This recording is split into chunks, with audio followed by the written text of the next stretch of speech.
Hello, everybody, and welcome to the show. This is show number 30, the Midnight McBride show. And this show, I've called it Blind Delusions, Inner Worlds. Now, that might seem like an unusual title, but very relevant for the guest we've got on this week's show. Now, the guest on this week's show is a lady called Gill Nicholas. Now, Gill is an artist and she's also an author. She has a website called Delusions Shop. And Gill is also actually at the minute developing cataracts and going blind. So all very relevant. And Gill's art is predominantly now done on akin to maybe Salvador Dali with imaginary worlds and coming from inside rather than painting what she sees outside. All the work comes from inside. So, Gill Nicholas, welcome onto the show. Lovely to be here. Absolutely. Really excited to have you on.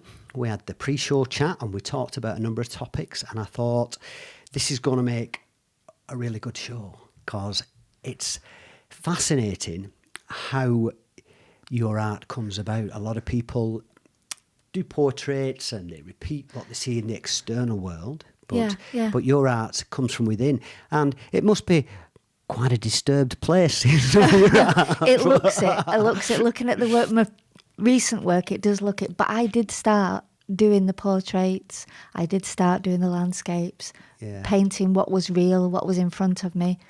I've done that, and I loved doing it, but I always felt as though there was more to explore. I think it's so much more interesting when you see somebody's art that reflects what's going on inside, rather than just there's a landscape, a beautiful hill or a portrait of a person, and you're repeating and you're copying that. It's unique. There can never be two of these. Absolutely. Well, people say that to me. People say, like, are you not worried about people copying your work or copying your ideas? And I'm like, how's that possible? Yeah, go for it. Have a go. I think they'd be too frightened. Yeah.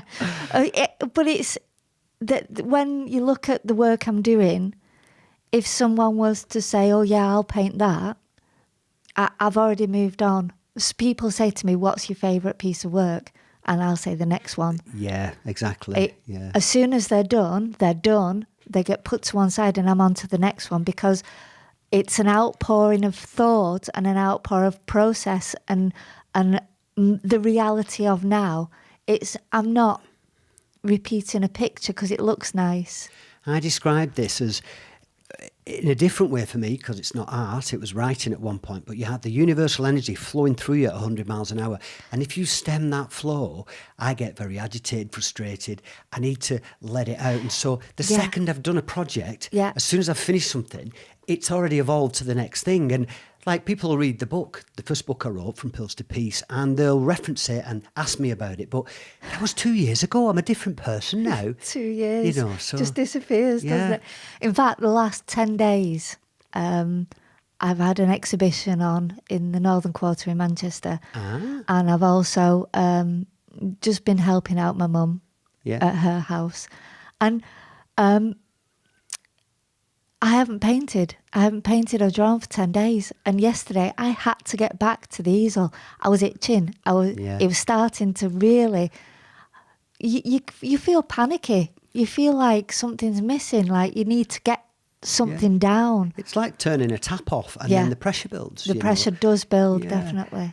For myself, I had a dictaphone with me. I had a pad next to me at night. And it became quite manic. I couldn't stop it, had to get it out. Whatever was in there had to come out, and I knew that. That's what I did know. So if you've watched this show, Gill, and I know you have, you'll know what happens. We talk about somebody's life. We go on a bit of a journey and explore how they've arrived in this present moment and perhaps what drove them or motivates them to do what they're doing now. So the journey's really relevant. Yeah. And we'll start at the beginning. And with yourself, I met you through a lady called Donna Webb. Donna's now put me in touch with two people that have been in guests on this show. Debs Cassar-Egan, who's an intuitive, a lovely lady, and also a fellow author. And then yourself came along as well. So Donna's seems to handpick, I don't know how she knew, but people that would work really well for this show, really interesting as well. So starting at the beginning, Gill, you're a Bury girl. I am. Bury? Bury. You can't get more Bury, actually. I was born on Gig Lane. Right. Which is where the Bury football ground is. Yes. So, yeah. I remember when I was growing up, the football fans used to come down, and it was during the 70s, of course. Yeah. So I wasn't allowed to play out on a Saturday afternoon. Oh, no. Oh, no, I had to stay in. And so I drew. So I'd stay inside and draw and make things. And that was my sort of... Express yourself. Yeah. So but very early. You've gone through different modalities in art, and you started off with pottery. Yeah, I've always painted. Always. Yeah. So that's always been. In oh the background yeah. all the time. I saw my first paintings or first drawings when I was 11, because at school there were no photocopiers, so they would. During GCSEs, the older children needed drawings to go in their projects. Yeah. So I would sell my drawings £1 each for their. So I was I was selling drawings at 11. That's fraud. I don't know. It was allowed. It was allowed. It was yeah. like photocopying, but I know. copying pictures out of books and selling them. Yeah. So I've always drawn. I've always painted, and then I got through to university, and I was at university during the YBA artists, the Young British Artists, Damien Hirst, Tracy Emin, all those. And my world was a colourful world full of things in front of me. I wanted to explore reality. I wanted to paint amazing scenes. And that wasn't the thing to do at that time. Yeah. It was very much conceptual art. It was very much contemporary. And I didn't fit into the fine art world. And I wasn't willing to change the way I thought, my integrity as an artist, just to fit in. So I didn't go down the fine art route. I went into 3D design, three-dimensional design. I did wood, metal, ceramics and glass, and majored in ceramics and metal, but I was a potter. I had a pottery down in Cheshire for Were you a nearly 10 pothead? years. Potter. Oh, potter, yeah. That was amazing. I really, really enjoyed that. But spending that time doing the pottery and working with amazing people on projects, Peckforton Castle, and things like Beautiful that. place. I've been a few times. Yeah. I did a medieval banquet set for them. I've made all those. Because it's a medieval castle converted into a hotel now with their weddings and things, but it's got a moat and everything. And it's fantastic. I've been inside it. It's beautiful. Yeah. So that was, did some amazing things. But I also found out I wasn't a potter. Right. You do things for 10 years. You sort of work out whether you fit in with that or not. And I don't think I did. Maybe you were a potter, but I found I'd done certain things, and at the time, and then afterwards I thought, oh, that wasn't it. But maybe it just was at the time, but I'm constantly changing and evolving. Yeah, I think I definitely needed to do it. I definitely needed to be in that space at that time. Sometimes you have to do something to find out that's not what you need to do. Yeah, and to be introduced to certain people and be in certain areas at certain times. It's serendipity. Yeah. You know, alignment, synchronicity. Yeah, and I've always been one for going with the flow and seeing what happens. And if I do feel stuck, instead of forcing it, I tend to stop. Yeah. And just see. I think I've learned in life now that some of the things I've done I haven't enjoyed, and I've done them for a long time because of the finances associated with them. And now I don't have a long-term plan. I take it a day at a time. Yeah. And I never quite know how things are going to end up, but I have to follow my passion. If I don't do that, I feel like I'm dying. I think more people should. More people should follow a passion. There are a lot of people walking around with a lack of passion in their hearts, and if you do that, your whole life falls into place. Yeah, and everything else, the other elements, the finances, your living arrangements, your relationships, all sort of, when you're following your heart and you're in bliss, everything else takes care of itself. Yes. You know, you might not be wealthy, but sod wealthy. You know, I need to be happy. I need to be happy. Yeah, there's many different ways of describing wealth, isn't there? You know. I mean, exactly. Yeah. Yeah. People traditionally, they think success and wealth is associated with money and material possessions. In my world, it's neither. It's neither of those things, you know. Yeah. So, Mine's how many paints I've got on the shelf. yeah, there you go. So you were a potter for quite a long time. Yeah, nearly 10 years. Yeah. And then you described going through what you called a spiritual awakening. And that term, I use the shift. There's lots of terms you could use for it, but spiritual awakening is a good term. And Yeah. Maybe tell us a bit about that. For myself, I would call it a shift because I never felt as I fitted into anything. So just a shift in mental thinking, a shift in awareness. Yeah. And I went down to a lovely place in Northwich called Feathers and met Jackie Dennison.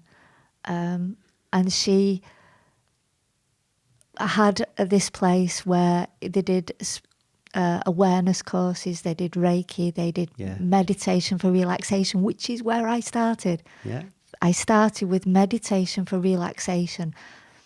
I needed to quieten my mind. Yeah, well.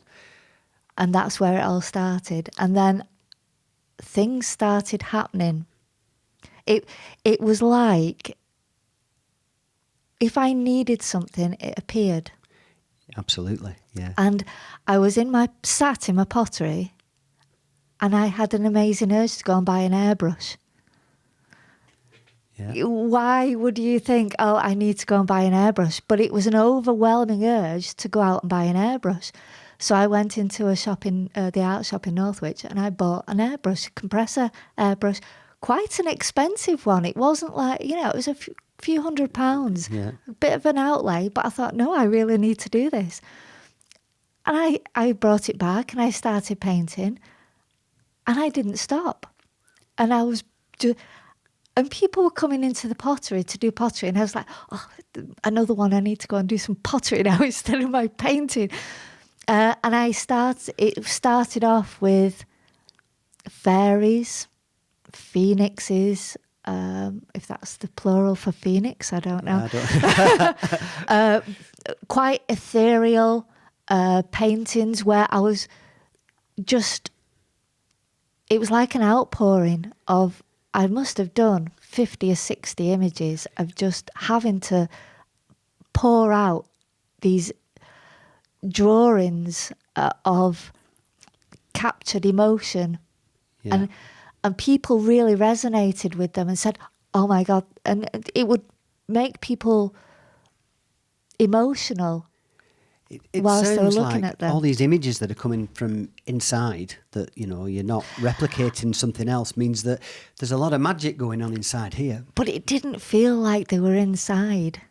Right. That was the weird bit. Some of them, yes, I planned out, and those ones didn't go so well.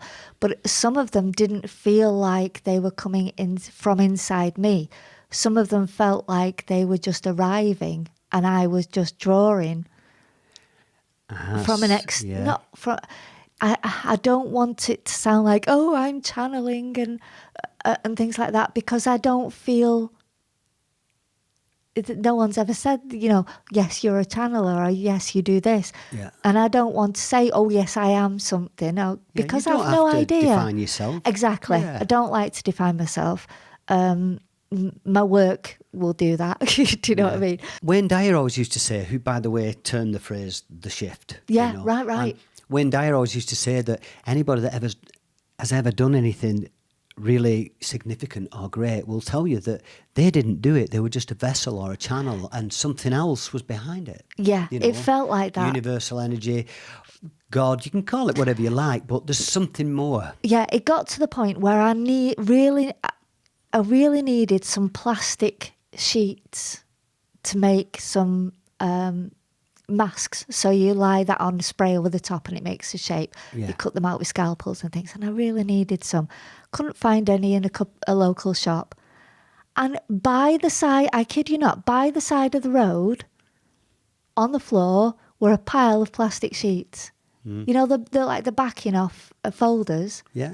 And there must have been about 20 of them. And I just picked them up and I was like... I've found this. If I wrestle with something in life and I think, I'm trying to make something happen a certain way, and I've already decided there's only this way it can happen, it doesn't work. Yeah. And the second I remove the resistance and just let go and go, sod it, and just cast it off to the universe, boom, it's delivered straight away and it appears right in front of me. And it was the same. It's learning how to get out the way and let the universe, I say in the book, the universe can deliver at the speed of light if only you let it. And you have to watch. You have to listen and observe. You've got to be fully present to see it, otherwise you miss it. Absolutely. Yeah. I think if I have any regrets, I haven't got any at the moment, but if I did in the future look back and think, what do I regret?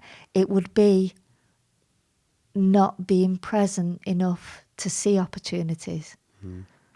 How many opportunities did I not see? I say if you're driving down the motorway and you're going at 100 miles an hour and you're driving really fast, you're not going to see the signs, yeah? Which, you know, some people might call coincidences. But if you slow down and you're paying attention and you're on your way to Blackpool, you'll see signs for Blackpool all the way. And these are what, you know, you can call them coincidences, synchronicity, alignment. The fact is, when you slow down and you're fully present and you observe what's around you, there are directions and signs everywhere, you know. Absolutely. Yeah. Yeah, and I tried to record those in my paintings. It was about 2010. I'd done lots of paintings. 2010 came along, a big economic crash, and we had to move back to Manchester from Cheshire. You sold the pottery business? I sold the pottery business. We moved back to Cheshire, back to Manchester from Cheshire, and I took with me the painting. And when I came back to Manchester, I needed to go back to something that was familiar. So when I came back, I did some teaching. Yeah. I was a supply teacher because I'd done You'd primary school homeschooled your daughter, hadn't you? I did, yes. That that was 6 before years. you went to Manchester or in Manchester? Both. So I was homeschooling her whilst I was in Cheshire because I sold the business and then started homeschooling my daughter. Whilst we were in Cheshire, I homeschooled my daughter. She taught me so much. Yeah. Oh, that girl has just... What's she called, your daughter? She's called Michelle. She taught me to toughen up. Yeah. She taught me to concentrate on what's important, to not try and plan a road that doesn't work. Mm-hmm. You've got to be so willing to say, this road isn't working, let's change it. Yeah. You've got to be like a reed in the wind. You've got to be flexible. Oh, so, yeah. And she taught me a lot of that. Before that, I did try and control a lot of things. And I just couldn't with her. Yeah. So I homeschooled her, and I was still homeschooling her when we moved to Manchester. And that was about 5 years ago. About 5 years ago now.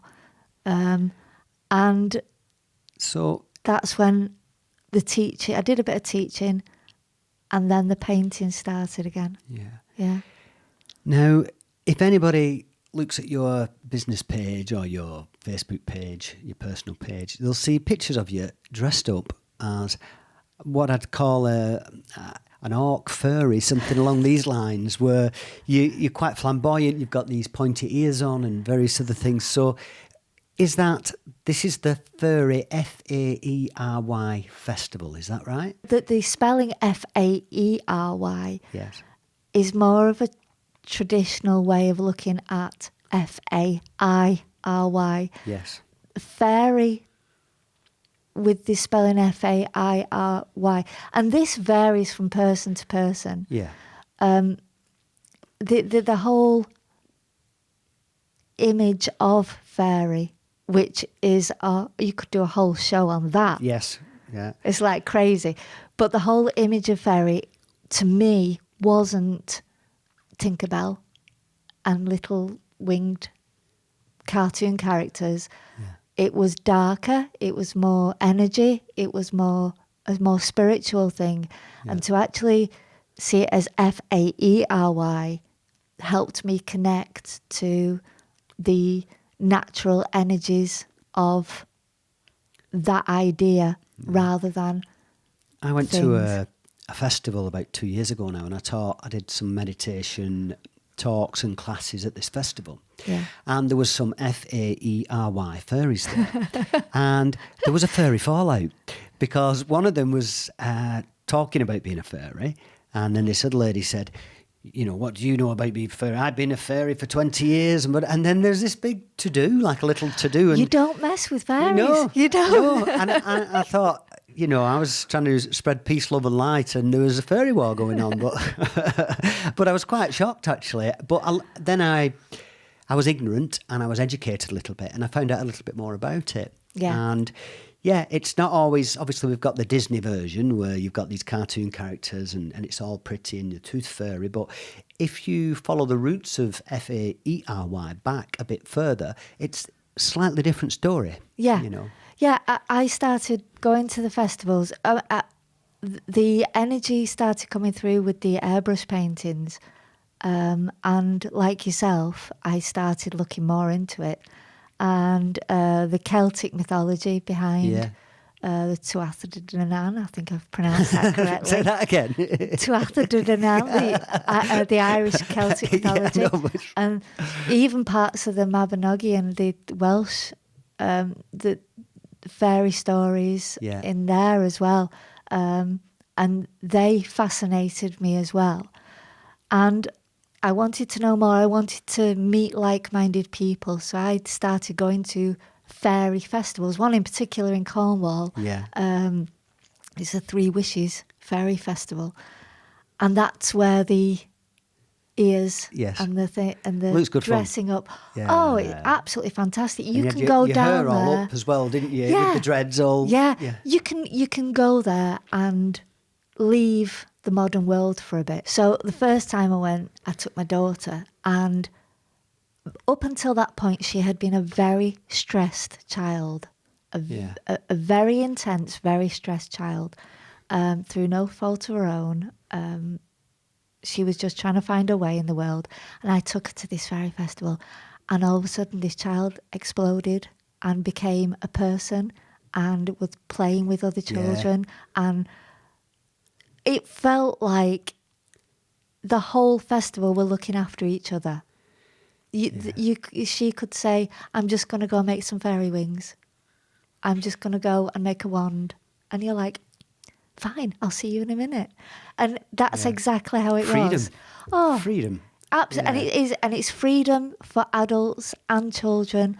And all these fairy festivals and fantasy festivals, a bit of it is escapism, a bit of it is fantasy, but a lot of it is being able to just stop and get back in touch with a certain energy that fuels you for your next 6 months or whenever it is until you get to the next one. You go to a festival like that, as with one of the ones I went to, there's a great sense of community. I went to a festival called Following the Joy, where I taught meditation, and it was just lovely. We did laughter yoga, we sung, danced, you know, spent time with each other, got back to nature, disconnected from our phones and emails and social media and everything. And any kind of festival like that where you're with like-minded people, it's a beautiful experience, isn't it? Oh, yeah.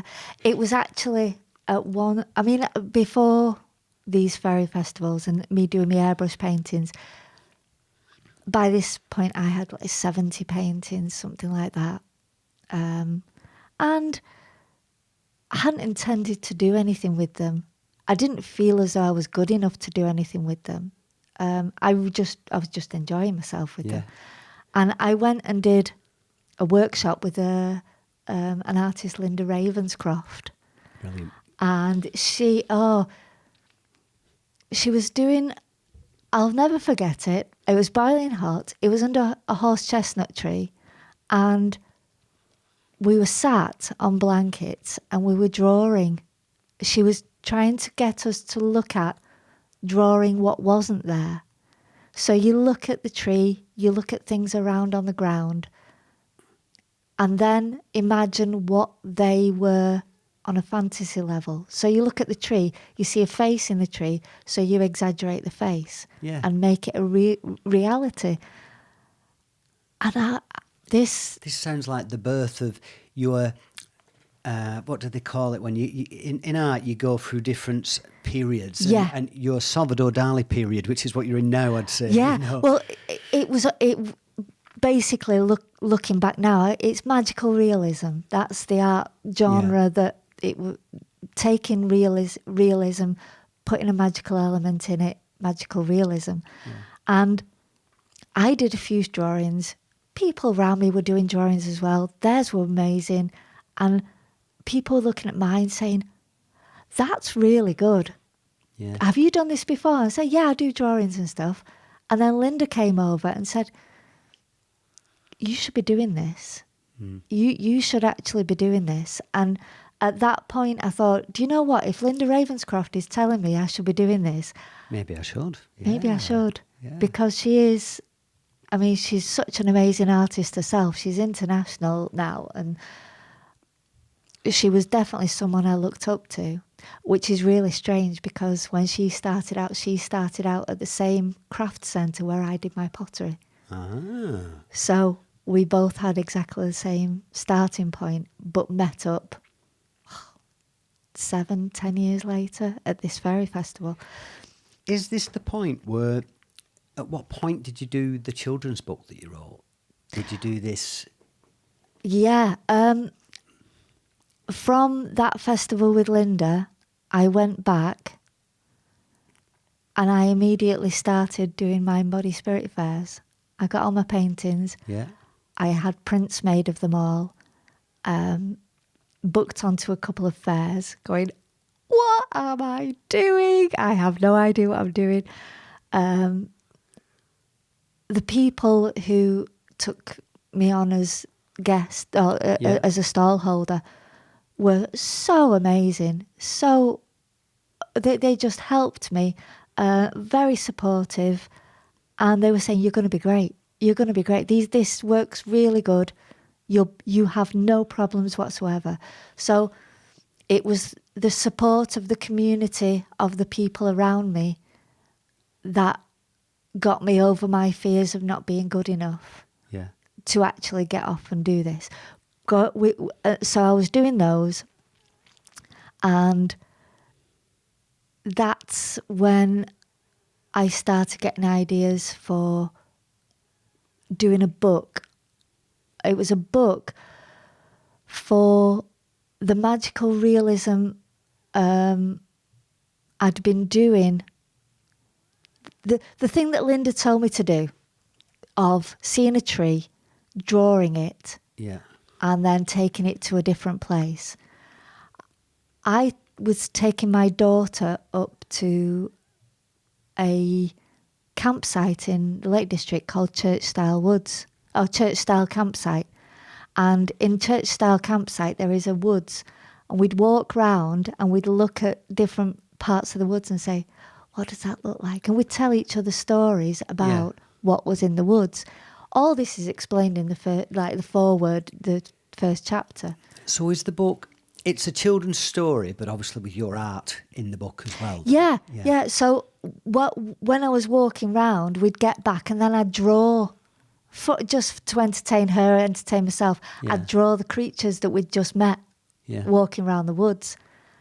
And after I'd done a few mind, body, spirit fairs, I was looking at these drawings and going, maybe I can do something with these. I did the first draft in a week. I started on my mum's birthday, and it took me 1 week to do the first draft. You know how I said at the beginning, sometimes it feels like you're not writing it. Yeah. There's somebody else. Mm-hmm. That's how it felt. It felt like... You brought your boot with you today, didn't you, Gill? Oh, yeah, of course. No. I was really organised and didn't bring the book with me. It's probably my fault. I changed the time a couple of times, didn't I? So I no worries, knocked you out of kilter a worries. little bit, I think. You know, it's fine. The book, you're going down a path in a woods, and to one side you see a nice sunny glade. So you go over and have a look round and maybe have a picnic there, spend a bit of time there. That was my book. So I was going down a really fast path, and I saw an opportunity to sit down and have a picnic writing the book and illustrating it. So that's what I did. So if you looked at my body of work and what I was doing and the messages that I was trying to convey in my paintings, and then go, oh, look, there's a book. It's completely different, but at the same time it fits. Yeah. But I don't feel like it came exactly through me anyway, so it had to happen. What's the title of your book, Jill? It's called The Amazing Creatures of Church-Style Woods. It's available on my website. So I'm now going to talk about your father passed. The reason we're going to talk about that, Jill, is the fact that we're going to reference a couple of pieces of art that you've done. Yeah. And one of them, your father passed, and you said it helped you a lot. It was cathartic when you started painting. It helped you through that process, the grieving process. And the first piece of art you're going to talk about is one called Dad. I had a lot of things that I wanted to say about my dad, but I put things down in pictures much easier than I do in words. I find it easier to draw and paint something than I do to actually talk about it. So I did a painting for my dad with a falcon's head. That represents my dad in his 70s gear with his slippers. He loved his slippers. He did everything in slippers, gardening, everything. Behind is the roses and the daisies. He loved gardening. Yeah. When I wanted to do this painting, I didn't want to just paint my dad. I didn't want to do a portrait of my dad, because my dad was a very insular person. He kept away from publicity, and even though he was in a band, he was a guitarist in a band, but he was always in the background. He was a very quiet man. So I wanted to paint the bigger picture of my dad rather than just a face of him. Yeah. And there's a pint of beer there. Loved having a pint. Yeah. Up at the top, there's it looks like some birds sitting on some wires. Yeah.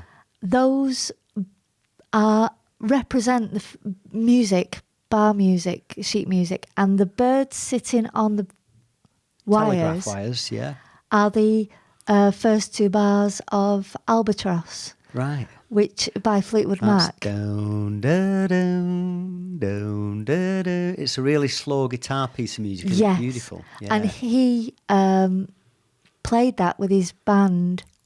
Me and my sister remember falling asleep to him practicing it when we were little.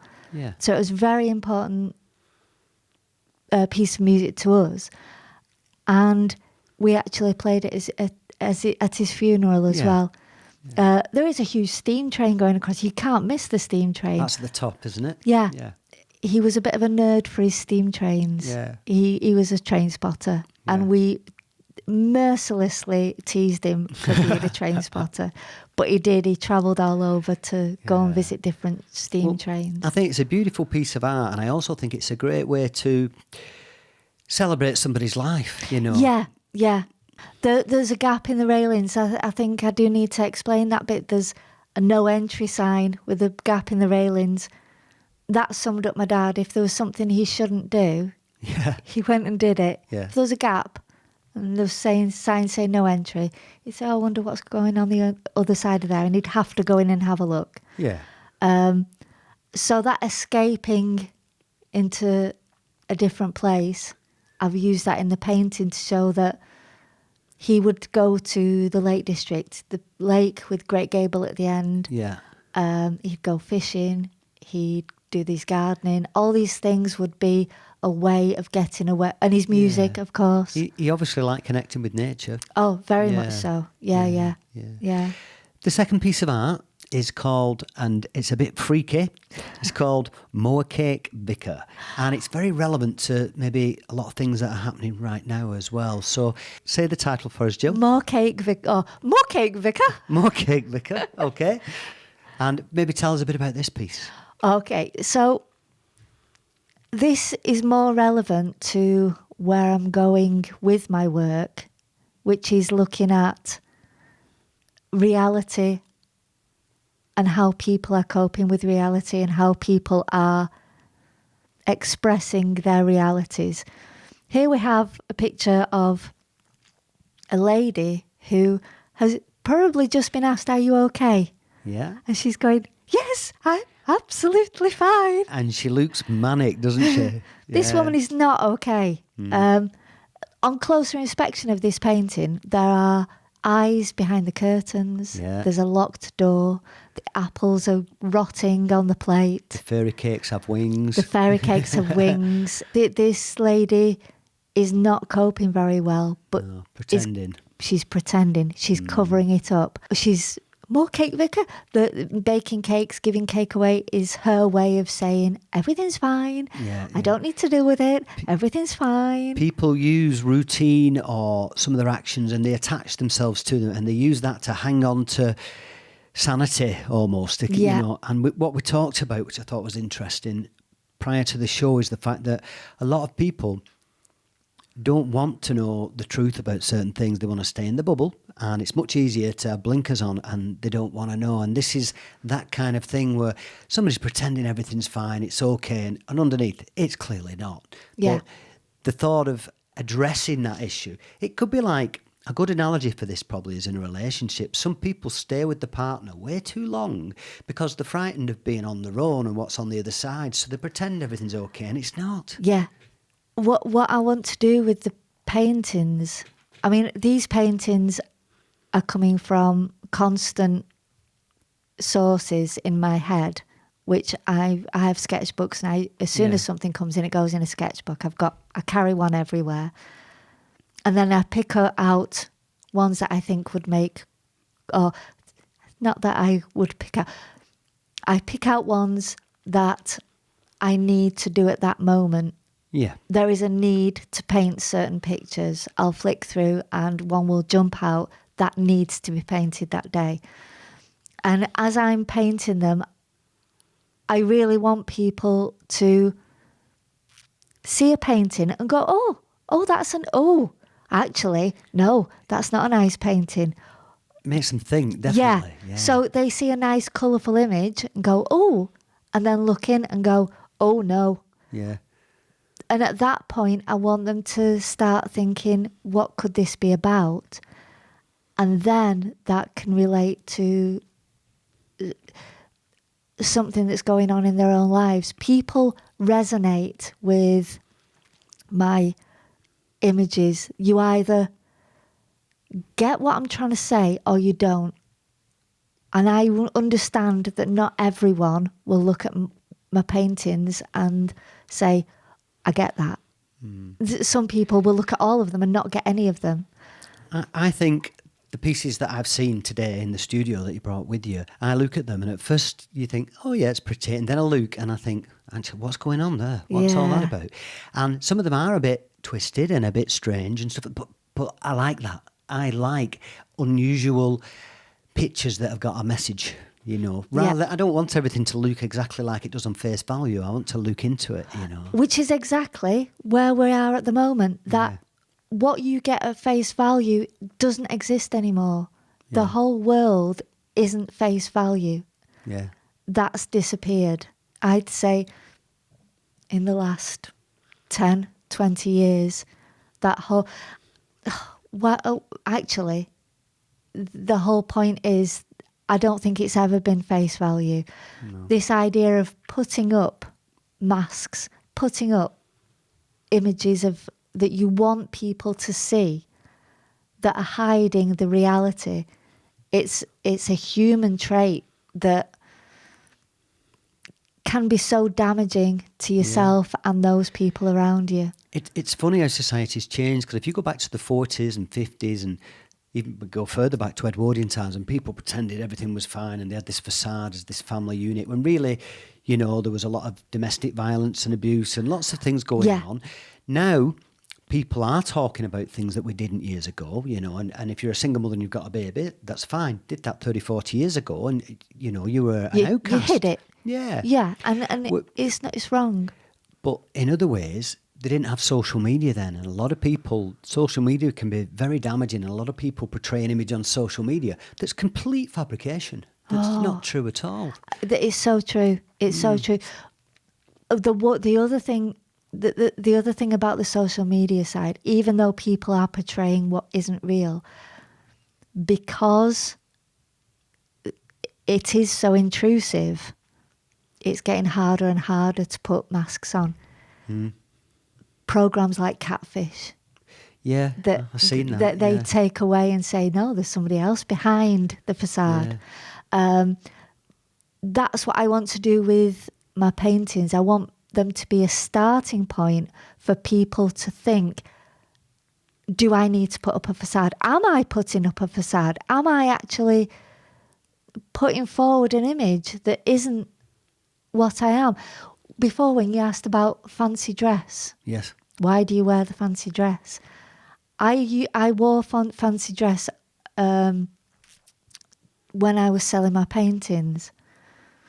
And I did it so that people could see the inside of me.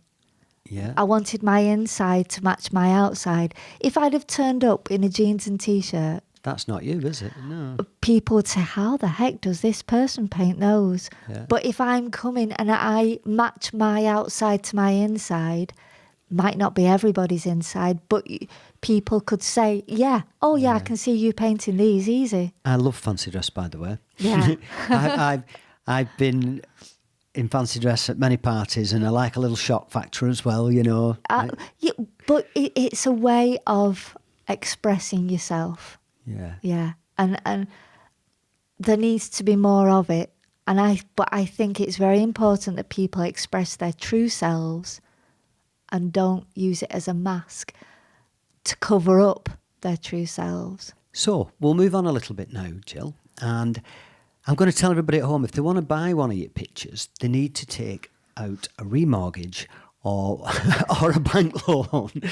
Your pictures actually sell for a lot of money, don't they? They're very sought after. Yeah, they do now. Yeah. It wasn't always the case. No. But we're into thousands of pounds for some of your pieces of art. yeah, for the larger pieces. Yeah. That must feel good. thousands.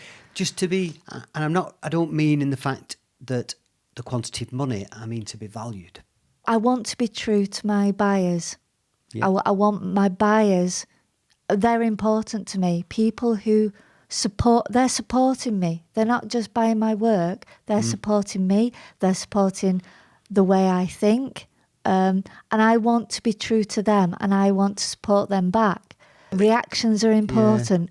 Doesn't have to be a good reaction. Right. It can make people angry. It can make people think, why the heck have you done that?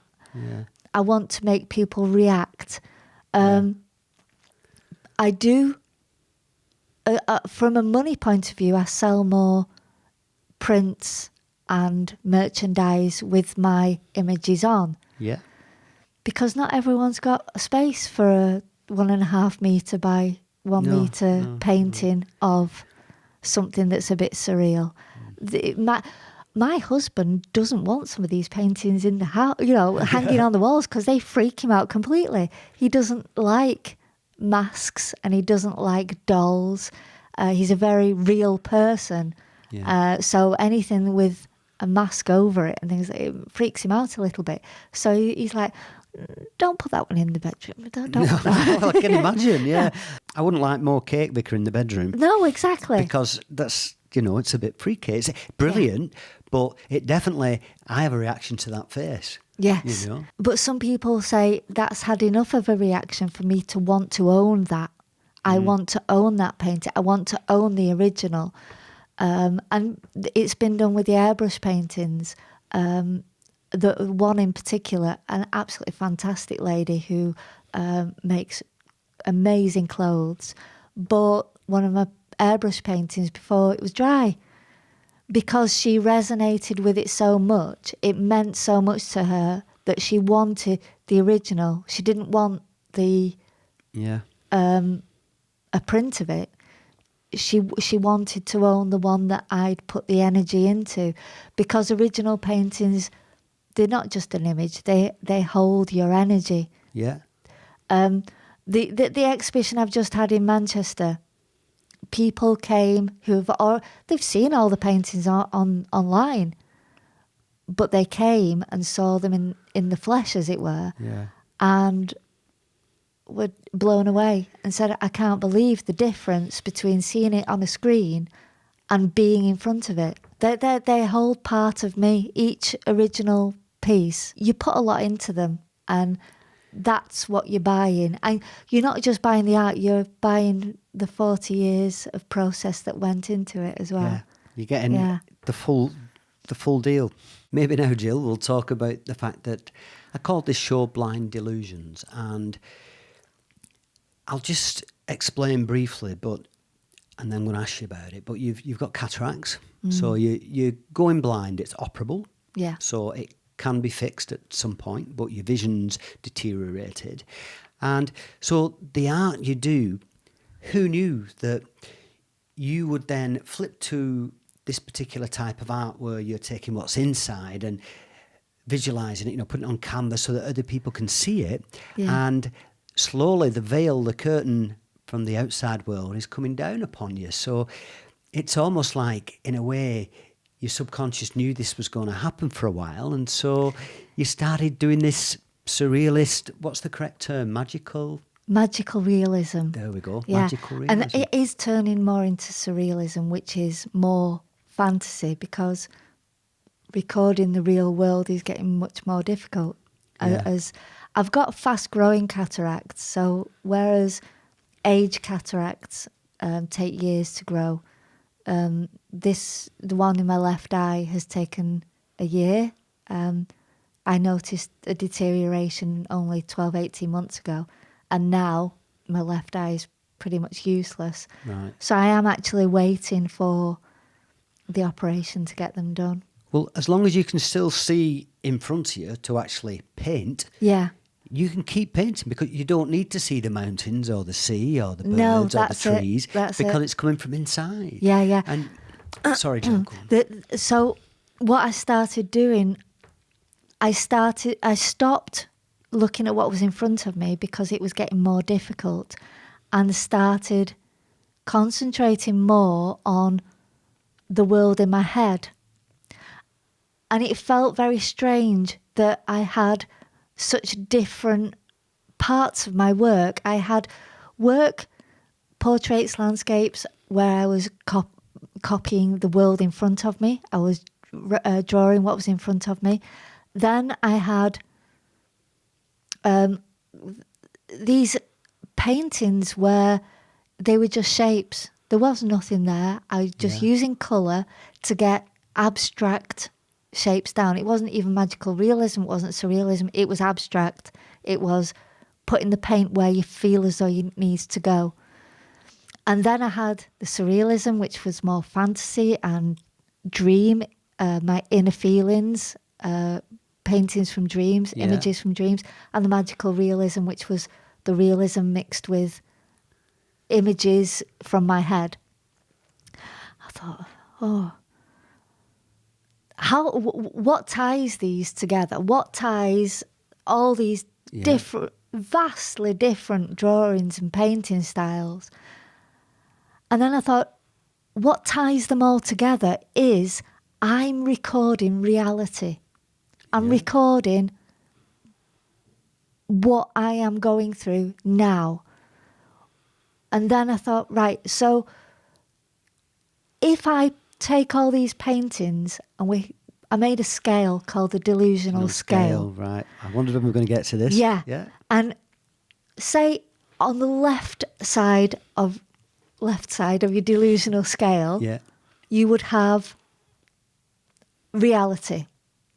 What is in front of you. You would recognise that exactly what's in front of you. That is an external view of reality. Yeah.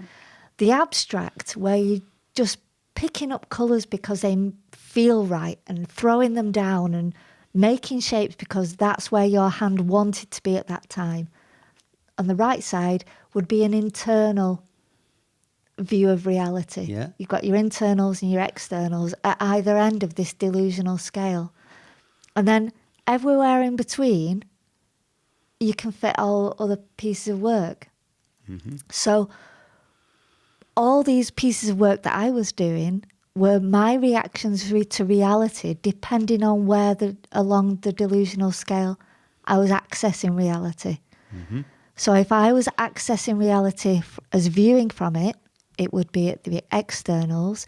If I was accessing reality by bits that were in front of me with how I was feeling and mixing them and putting magical creatures into it, that would be in the centre. Yeah.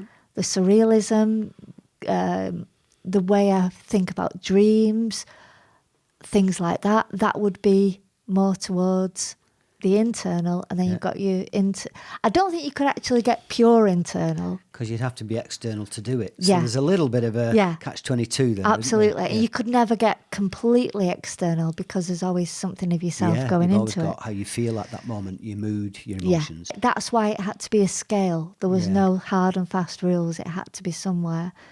Yeah. So I came up with this idea of the delusional scale, and it made me feel better about creating different types of work because I know that all I'm doing is recording reality. That's all I'm trying to do. And as my eyes started getting worse, especially, I'd say, since January, my work has gone more and more internal because the external world is getting more and more difficult to see. What we talked about before the show, in the pre-show chat, is the fact that sometimes, for example, like my nervous breakdown, at the time it felt like the end of the world and the worst thing that could ever happen and a terrible, terrible thing.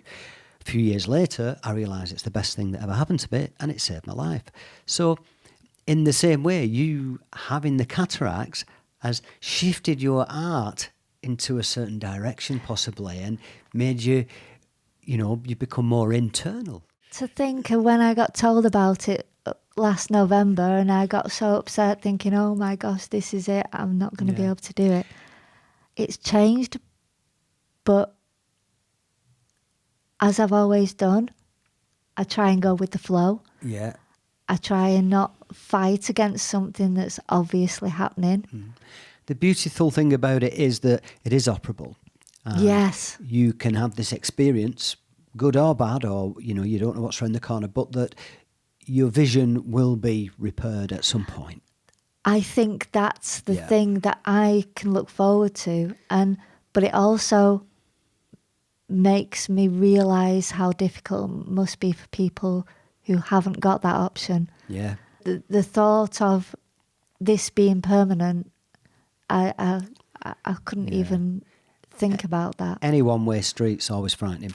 You know, Yes. when you're going down somewhere and you know there's no going back. Yeah, know. absolutely. So I'm thankful that it is operable. And now I'm just waiting. The thing is, under normal circumstances, with the current social situation and what's going on in the world, I'd have had the operation by now. Yeah. I'd have had my 2020 vision and I wouldn't be where I am. I wouldn't be sat opposite you. I'd just be happily carrying on doing portraits and landscapes. And it's weird how something like you with the nervous breakdown, something so on the front of it so horrible can become something that you grow from. Yeah. But isn't that a lesson that a lot of people learn? That of course, you grow from something that as horrible that's happened to you. You told me as well that during lockdown you'd rattled out 70 pieces of art. Oh, at least, yeah. That's just the paintings, and then the drawings on top of that. It's running into hundreds. Have you ever seen on? I think might be the Muppet Show, and there's a chef and he goes dum da dum da dum, and he's throwing food everywhere and he's got his hat on and stuff.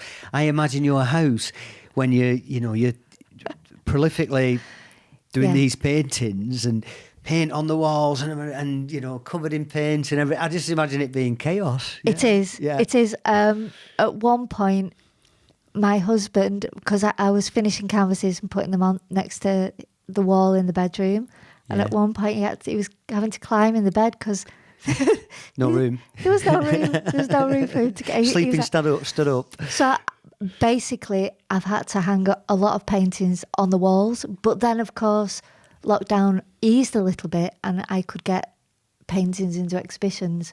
So I've got 3 down in Buxton at the moment. So that was a bit of a release of the space problem. And of course, people buy them. And as people start buying them, that frees up space. It gives me more cash. More money to buy more canvases to do more paintings. That's why I sell them, honestly. If I could just keep them all and just look through them every now and again, but someone just gave me lots of money to paint, that would be no problem whatsoever. So you sell them to get enough money to buy more paint and canvases to do more, and that cycle just carries on and on. Yeah. By the way, at the end of this show, folks, there'll be the extras as normal, and in that we're going to do a slideshow and show you quite a lot of Gill's art, and I'd have a look at it. It's fantastic. It's amazing. So, Gill, if somebody wants to buy some of your art or your merchandise, give us your website address and tell us where they go. It's www.delusionshop.com. www.delusionshop.com. Delusion Shop, all one word. It is. Okay. It is. And on there, you sell your merchandise and also some of your original art. They can look at the original art and the prices for that as well. Yeah. And if anyone's got any questions or something they can't find that they've seen somewhere else, just drop me a message. I know where everything is. So, you know. It's in the bedroom, fourth on the right. Yeah. I have got a system for everything now, so everything's fine. And I am still producing. I was painting this morning before I came, so there's more on the way. I've got sketchbooks full of things, and it's all going to be about the masks, the identities that we put up, and we need to break them down. And if somebody wants to buy your book as well, the book you did, that's on the website. That's on the website as well. Yeah. And you've also got your Facebook business page as well. I have. Which is on Instagram as well. Yeah. And what are they? What's the name? Gill Nicholas Delusions. Gill Nicholas Delusions, and that's Instagram and your Facebook business. Yeah. Basically, if you put in Gill Nicholas Delusions into Google, I'd say the top 6 or 7 are all links to different, wherever I am on the internet. Yeah. Brilliant. Okay. Gill, thank you very, very much for coming on the show. I love your art. I think you're a beautiful person. I've really enjoyed talking to you.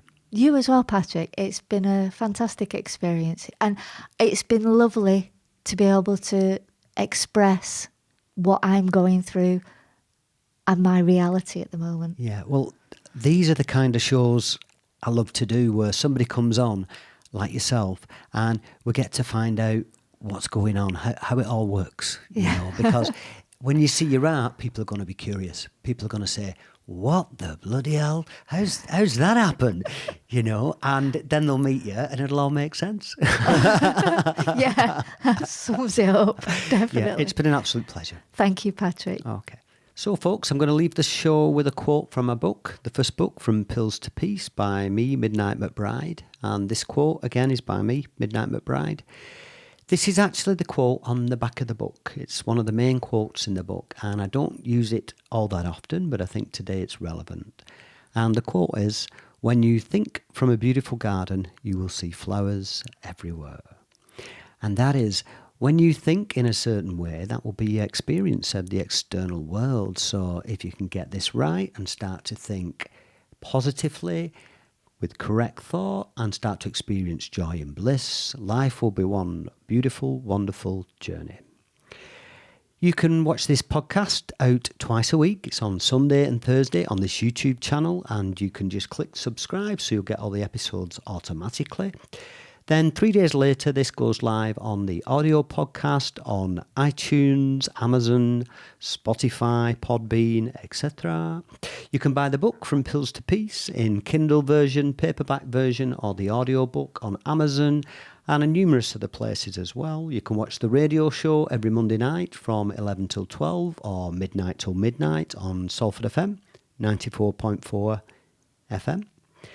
And you can also find me on Twitter, Instagram, Facebook and LinkedIn. And you can also go to the website, midnightmcbride.com. There'll be other bits I've missed, but you've got the gist. Have a wonderful week. I look forward to seeing you at the same time next week. Shalom.